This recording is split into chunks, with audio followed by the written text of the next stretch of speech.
بسم اللہ الرحمن الرحیم۔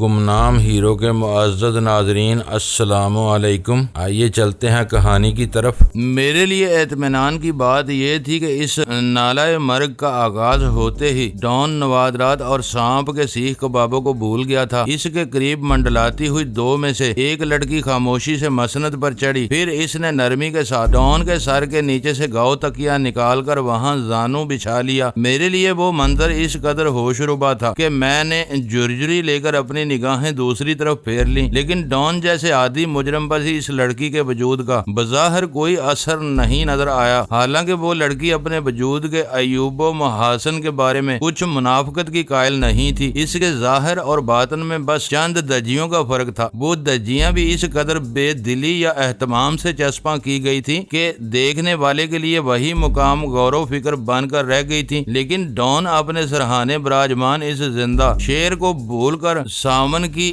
ری میں ڈوبتا جا رہا تھا۔ اس کا ایک ہاتھ باری باری داہنی اور بائیں موج کو مروڑنے میں مصروف تھا۔ وہ غالباً ڈان کی معمول کی مصروفیات تھی۔ انہیں ترک کر کے بنگو کلب جانا اس کا ایک بڑا کارنامہ تھا، جسے سر انجام دینے کے بعد وہ دوبارہ انہی رنگینیوں میں ڈوب جانا چاہتا تھا۔ اس نے جس تیز رفتاری سے اپنی واڈکا پینی شروع کی، اس کی بنا پر مجھے اندیشہ ہونے لگا کہ وہ جلد ہی ہوش و حواس سے بیگانہ ہو جائے گا اور غزالہ کا معاملہ اگلے دن کے لیے ٹال جائے گا۔ تمہیں یہ نغمہ پسند آ رہا ہے؟ ڈان نے نیم با آنکھوں سے میری طرف دیکھتے ہوئے پوچھا۔ افسوس کہ میں چینی زبان نہیں سمجھتا، لیکن موسیقی میری روح میں اتری جا رہی ہے۔ یہ دیگر بات تھی کہ میری روح اس نغمے سے سیراب ہونے کی بجائے چھلنی ہوئی جا رہی تھی۔ سامنے والے پردوں کے پیچھے ہر وقت 30-40 نوخیز لڑکیاں تیار رہتی ہیں، ان میں سے بیشتر گانے اور ناچ کی ماہر ہیں۔ تم آج کی رات برسوں نہ بلا سکو گے۔ یقیناً، میں نے بڑے پورے خلوص سے اقرار کرتے ہوئے فوراً ہی مطلب کی بات چھیڑ دی۔ لیکن ڈان، اگر غزالہ بھی آ جائے تو بہتر رہے گا۔ تم نے مجھے اپنی ایک خوابگاہ عطا کرنے کا وعدہ کیا تھا۔ اوہ! ڈان اتنی تیزی سے سیدھا ہو کر بیٹھا کہ میں بکھلا گیا۔ اچھا ہوا تم نے یاد دلا دیا، میں تو اسے بھول ہی گیا تھا۔ وہ کہہ رہا تھا، آج میں اسے تمہاری نظر سے دیکھنا چاہتا ہوں۔ مجھے معلوم ہونا چاہیے کہ اس میں کیا خاص بات ہے کہ تم اس کے علاوہ کسی اور لڑکی کے بارے میں سوچنے پر آمادہ نہیں ہو۔ میں نے محسوس کیا کہ ڈان کی رکھیل لڑکیاں سلیقہ مند اور اپنے آقا کی ضروریات کو پہچاننے والی تھی۔ ڈان کے اٹھتے ہی سروں کے ساتھ آوازیں بھی مدھم ہو چکی تھیں۔ اس میں کوئی خاص بات نہیں ہے، میں نے ڈان کو تجسس سے دور رکھنے کے لیے جلدی سے کہا، اور پھر نہایت ڈٹائی کے ساتھ دوبارہ مذہب کی آڑ لے لی۔ دراصل میرے مذہب میں غیر عورت بھی سور اور شراب ہی کی طرح حرام ہے۔ تم خاصے نادر الوجود مسلمان معلوم ہوتے ہو۔ ڈان خفیف سی طنزیہ مسکراہٹ کے ساتھ بولا، میرے تجربے کے مطابق خوبصورت لڑکیاں مسلمانوں کی مرغوب ترین غذا ہیں۔ تم لوگوں کو 4-5 شادیوں کی اجازت ہے، کنیزیں بھی پال سکتے ہو، لیکن جن لوگوں کی جیب اجازت دیتی ہے وہ اس سے بھی بڑھ کر ہر سبز چارے پر منہ مارنے کی فکر میں لگے رہتے ہیں۔ یہ انفرادی مزاج کی بات ہے، میں نے ڈان کی تصحیح کرتے ہوئے کہا۔ اجازت 4 شادیوں پر ختم ہو جاتی ہے، لیکن اس کے لیے بھی کڑی شرائط ہیں۔ تم کتنی شادیاں کر چکے ہو؟ ڈان نے میری بات کاٹ کر چبھتے ہوئے لہجے میں پوچھا۔ ایک بھی نہیں، میں نے بے ساختہ اس حقیقت کا اعتراف کر لیا۔ ڈان ہو کر کے بدے انداز میں ہنسنے لگا۔ اس نے دوسرے گلاس سے برف کو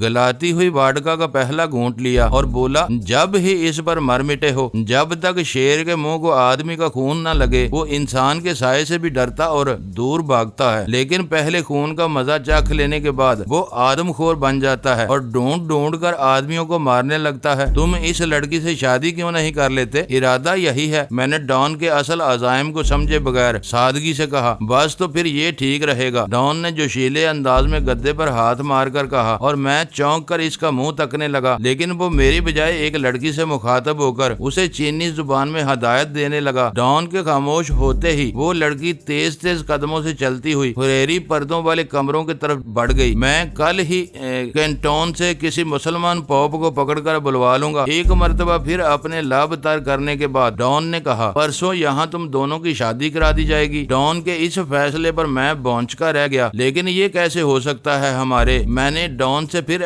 بھرپور احتجاج کرنا چاہا، لیکن اس نے ترشی سے میری بات کاٹ دی۔ یہ میرا فیصلہ ہے۔ وہ داہنا ہاتھ اٹھا کر فیصلہ کن مگر ترش لہجے میں بولا، وہ لڑکی یہاں سے جائے گی تو تمہاری بیوی بن کر جائے گی، ورنہ اسی 4 دیواری میں بوڑھی ہو کر مر جائے گی۔ میں میں سناٹے میں آ گیا۔ ڈان کا فرمان سن کر میرا حلق خشک ہونے لگا۔ یہ شادی ایسی یادگار ہوگی کہ تم دونوں ساری زندگی رشک کرو گے۔ روئے زمین پر کسی نے ایسی شاندار اور بھرپور شادی نہیں دیکھی ہوگی۔ پرسوں میرا بچپن کا لنگوٹیا دوست نیشیکو یہاں آ رہا ہے۔ ہم 30 برس بعد ایک دوسرے سے ملیں گے۔ اس کے آنے کی خوشی میں اس حویلی میں بہت بڑا جشن ہوگا اور اسی میں تم دونوں کی شادی ہوگی۔ تم دیکھنا میرے مہمان کتنی فراخ دلی کے ساتھ تمہیں شادی کے تحفے دیں گے۔ مکاؤ، چین، ہانگ کانگ اور تائیوان کے چیدہ لوگ میری دعوتوں میں بلائے جاتے ہیں۔ جو لوگ کسی مجبوری کی وجہ سے خود نہیں آتے وہ اپنے ہم منصب دوستوں، عزیزوں یا رشتہ داروں کو بھیج دیتے ہیں۔ تمہیں فخر کرنا چاہیے کہ میں تمہاری شادی کا میزبان بن رہا ہوں۔ مکاؤ میں تو لوگ ڈان کی دعوتوں کے عام سا مہمان بن کر بھی برسوں غرور سے اکڑتے پھرتے ہیں۔ ڈان مجھے وہی سب بتا رہا تھا جو میں گولڈن ڈریگن نامی فیری کے کپتان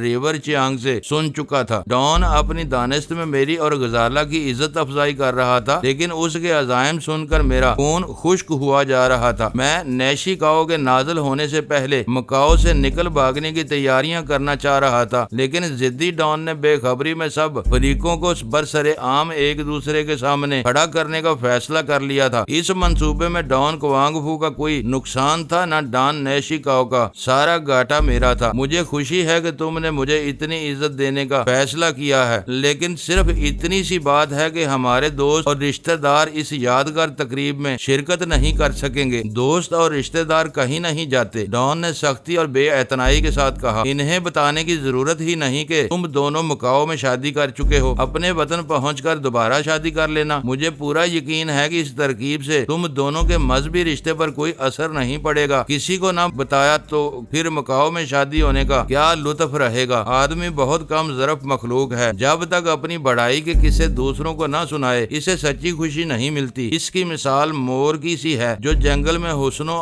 ادا کے ساتھ ناچتا ہے، لیکن اپنے ارد گرد کسی قدردان کو نہ پا کر تکان سے اداس ہو جاتا ہے۔ میں نے منطقی انداز میں بہت نرمی کے ساتھ ڈان کو سمجھانے کی کوشش کی۔ تم مور نہیں انسان ہو، ڈان نے میری بات اچکتے ہوئے کہا۔ پھر مرد بہت ظالم شے ہے، وہ اپنی محبوباؤں کے قصے تو بہت شوق کے ساتھ اپنے دوستوں کو سناتا ہے، لیکن بیوی کی ذات سے ملنے والی خوشیوں کی ہوا بھی کسی کو نہیں لگنے دیتا۔ خوشی، فخر اور اعتماد کا یہ رشتہ صرف ان دونوں کے درمیان ہوتا ہے، جس میں وہ کسی کو بھی اپنا حصہ دار نہیں بناتے۔ مکاؤ میں شادی کا معاملہ بھی اسی ضمن میں آئے گا۔ میں تمہارے حکم کی تعمیل سے انکار کی جرات نہیں کر سکتا، میں نے بحث سے گریز کرتے ہوئے کہا۔ میرے دل میں تمہاری بہت قدر ہے، ڈان نے اژدہے کے ایک گرم پارچے کو دانتوں سے ادھیڑنے کے بعد کہا۔ میں تم پر اپنا فیصلہ مسلط نہیں کر رہا، اس سے شادی کر لینا تمہارے حق میں بہتر رہے گا۔ میں تم سے متفق ہوں، میں نے اپنے خوف پر قابو پاتے ہوئے آہستگی سے کہا، کیونکہ اس وقت میں ڈان سے اختلاف ظاہر کر کے اس کو برہم کرنے کا خطرہ مول نہیں لے سکتا تھا۔ میں ایسے رخ سے بیٹھا ہوا تھا کہ میری نظریں حریری پردوں والے کمروں کی طرف تھیں۔ اسی لمحے اچانک ہی ایک کمرے میں سے غزالہ کا سحر افریب وجود نمودار ہوتا ہوا نظر آیا اور میرے تنفس کی رفتار یک بہ یک تیز ہو گئی۔ دل کنپٹیوں میں دھڑکنے لگا اور خوشی کے احساس نے مجھے بے خود سا کر دیا۔ میری دانست میں غزالہ پچھلے کافی دنوں سے قید و بند کی صعوبتیں جھیل رہی تھی۔ پہلے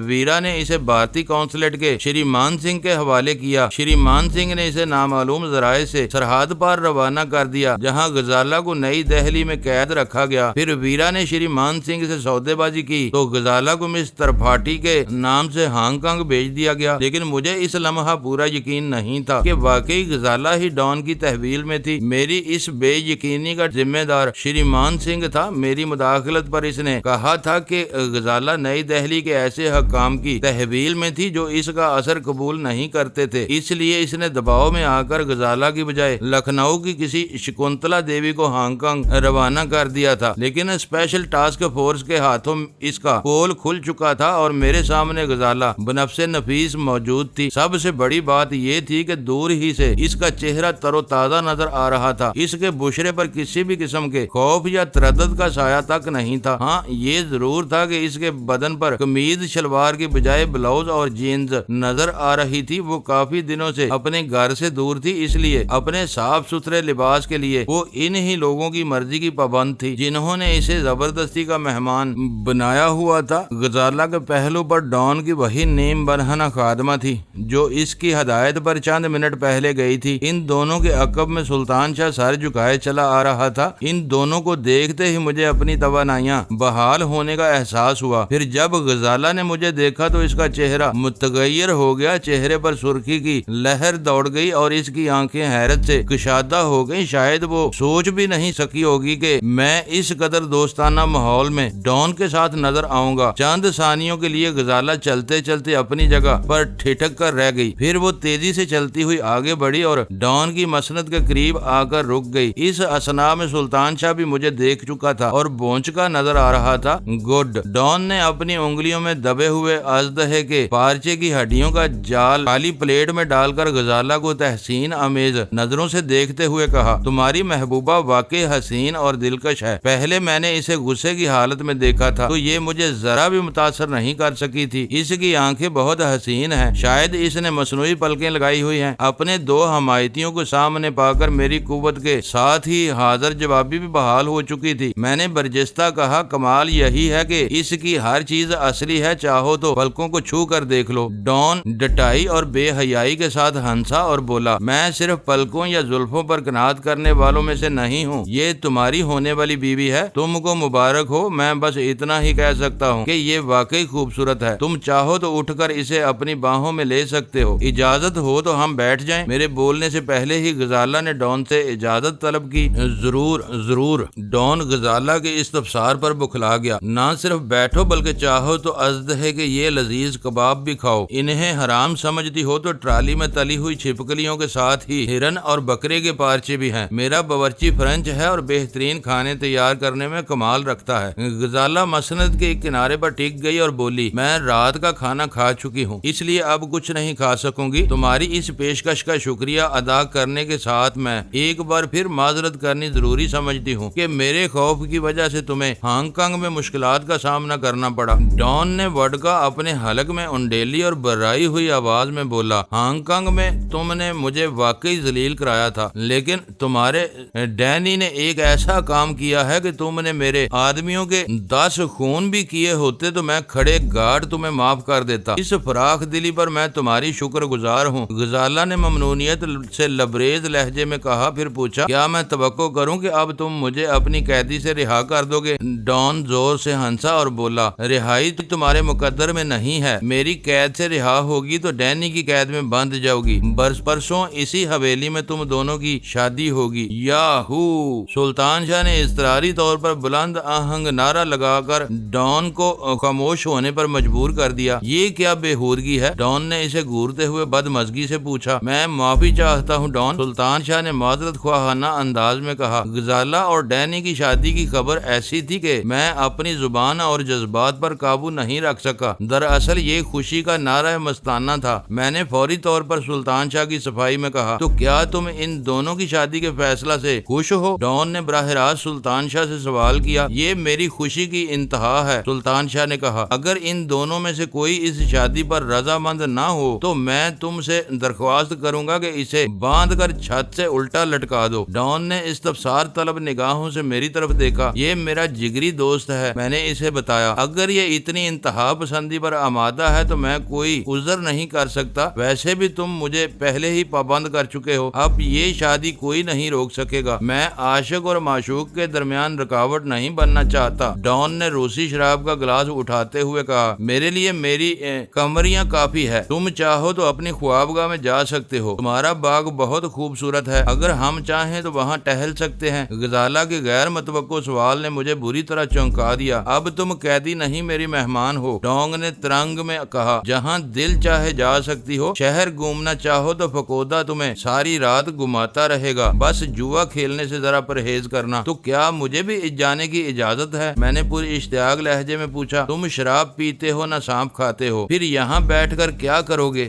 جاؤ اور اپنی محبوبہ کے ساتھ پرسوں کی تیاری کرو، تمہاری ضرورت کی ہر چیز میں مہیا کروں گا۔ شکریہ ڈان، میں زندگی بھر تمہارا احسان نہیں بھولوں گا، میں نے اٹھتے ہوئے کہا۔ تم نے واقعی میری ہر مشکل آسان کر دی ہے، اس دور میں کون کسی کا اتنا خیال کرتا ہے؟ اٹھو نہیں، یہیں بیٹھ جاؤ، ڈان نے میرے شانے پر ہاتھ رکھتے ہوئے کہا۔ پھر وہ غزالہ اور سلطان شاہ سے مخاطب ہو گیا، تم دونوں بھی بیچ میں آ جاؤ، میں تمہیں تمہارے کمروں میں پہنچا دوں، میری تقلید میں وہ دونوں جوتے اتارنے لگے۔ اسی اسنا میں ڈان نے چینی زبان میں کچھ کہا اور اس کی دو خادمائیں فوراً ہی اچھل کر ڈان کی مسند پر سوار ہو گئیں۔ غزالہ اور سلطان شاہ کے چڑھتے ہی وہ دیو ہیکل مسند یا بستر آہستگی کے ساتھ نیچے کی طرف حرکت کرنے لگا۔ یوں معلوم ہو رہا تھا جیسے ہم سب کسی روشن کنویں میں اترتے جا رہے ہوں۔ تم لوگوں کی خوابگاہیں اسی حویلی کی زیر زمین منزل پر ہوں گی، ڈان ہمیں بتانے لگا۔ وہاں مکینوں کے علاوہ پرندہ بھی پر نہیں مار سکتا۔ تم لوگ باغ میں چہل قدمی کرنا چاہتے ہو تو عقبی زینے استعمال کر سکتے ہو، وہ براہ راست آموں کے باغ میں نکلتے ہیں۔ میں 10 بار مر کر بھی تمہاری ان عنایتوں کا شکریہ ادا نہیں کر سکتا۔ میں نے کہا، یہ میری کوئی عنایت نہیں، بس یہ یاد رکھنا کہ تمہاری ساری آزادیاں اس حویلی کی حدود میں ہیں۔ تم نے فقودہ کو ساتھ لیے بغیر حویلی سے باہر نکلنا چاہا تو بری طرح مارے جاؤ گے۔ اس کے بعد تمہیں زندہ ہونے اور مجھ سے معذرت کرنے کا موقع نہیں مل سکے گا۔ میرے مسلح محافظ جان دیتے ہیں لیکن میرے احکام کی خلاف ورزی نہیں ہونے دیتے۔ وہ اسیبوں کی طرح اس حویلی کے چپے چپے پر موجود اور نگراں رہتے ہیں۔ اچانک وہ دیو ہیکل مسند ایک خفیف سے جھٹکے سے رک گئی۔ ڈان کی ایک خادمہ نے پھرتی سے میرا بازو تھام لیا اور دوسری ہی اسی صورت کے ساتھ سلطان شاہ کی طرف متوجہ ہو گئی۔ مسند کے ایک رخ پر بڑا سا روشن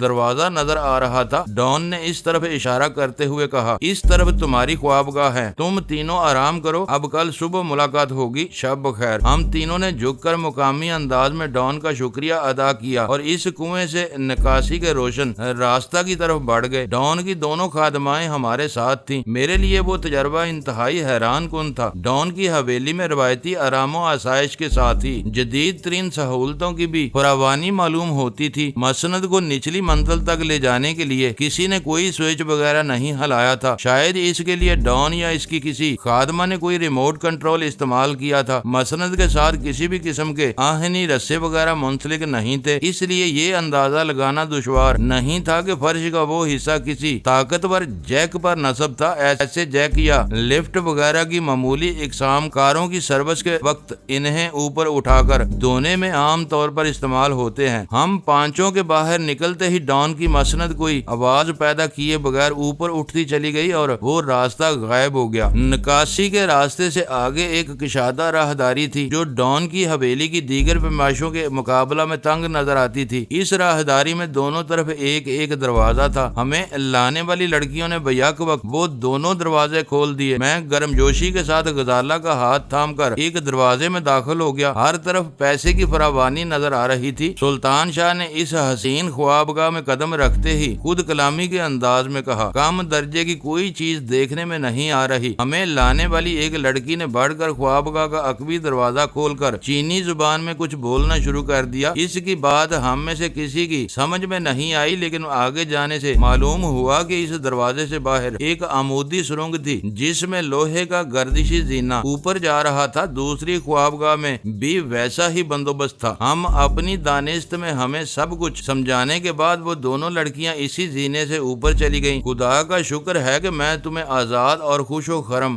دیکھ رہا ہوں، میں نے غزالہ کو اپنی نگاہوں میں سموتے ہوئے کہا اور وہ ٹہلتی ہوئی بستر پر جا بیٹھی۔ اسے ڈر رہا ہوگا کہ میں جذبات سے مغلوب ہو کر کوئی پیش قدمی نہ کر بیٹھوں۔ تم یہاں کب آئے اور ڈان تک رسائی کیسے حاصل کر لی؟ سلطان شاہ نے مسکراتے ہوئے سوال کیا۔ وہ بہت زیادہ برہم تھا۔ غنیمت یہ ہوا کہ اس نے ہمیں مروانے کا فیصلہ نہیں کیا، اس کا سامنا ہوتے ہی میرے فرشتے کوچ کر گئے تھے۔ غزالہ نے مسکراتے ہوئے اپنے ہونٹوں پر شہادت کی انگلی رکھ کر ہمیں خاموش رہنے کا اشارہ کیا، پھر ایک گوشہ میں تپائی پر پڑے ہوئے پیڈ پر کچھ لکھنے لگی۔ ہم دونوں ہی اس کے سر پر پہنچ گئے۔ ڈان کی حویلی کا ہر حصہ بگ کیا ہوا ہے، یہاں بات کرنے میں احتیاط سے کام لو، بلکہ باہر ہی نکل چلو تو بہتر رہے گا، اس نے لکھا اور میں اس کی دانش مندی کا قائل ہو گیا۔ غزالہ سے میری ملاقات کافی عرصے بعد ہوئی تھی، اس لیے ہم تینوں کچھ دیر تک وہیں بیٹھے باتیں کرتے رہے۔ اس دوران میں ہم کئی نازک پہلو پر بات کرنے سے گریز کرتے رہے۔ ہر موضوع ڈان کے مزاج کے گرد گھوم رہا تھا۔ سلطان شاہ نے اس موقع سے فائدہ اٹھاتے ہوئے ڈان کی بہت زیادہ تعریف کی کہ اس نے آخر کار مجھے اور غزالہ کو شادی کے رشتے میں باندھنے کا بندوبست کر ہی لیا تھا۔ معزز ناظرین، لائک کریں، شیئر کریں اور کمنٹس باکس میں پاک آرمی زندہ باد، پاکستان پائندہ باد کا نعرہ ضرور درج کر کے اپنے ملک پر فخر کریں اور پاکستان کی بنیادیں مضبوط کرنے میں اپنا کردار ادا کریں۔ کریں۔ ویڈیو دیکھنے کا شکریہ۔ معزز ناظرین، اپنا خیال رکھیے گا اور ہمارے چینل کا بھی۔ ISI پاک آرمی زندہ باد، پاکستان پائندہ باد۔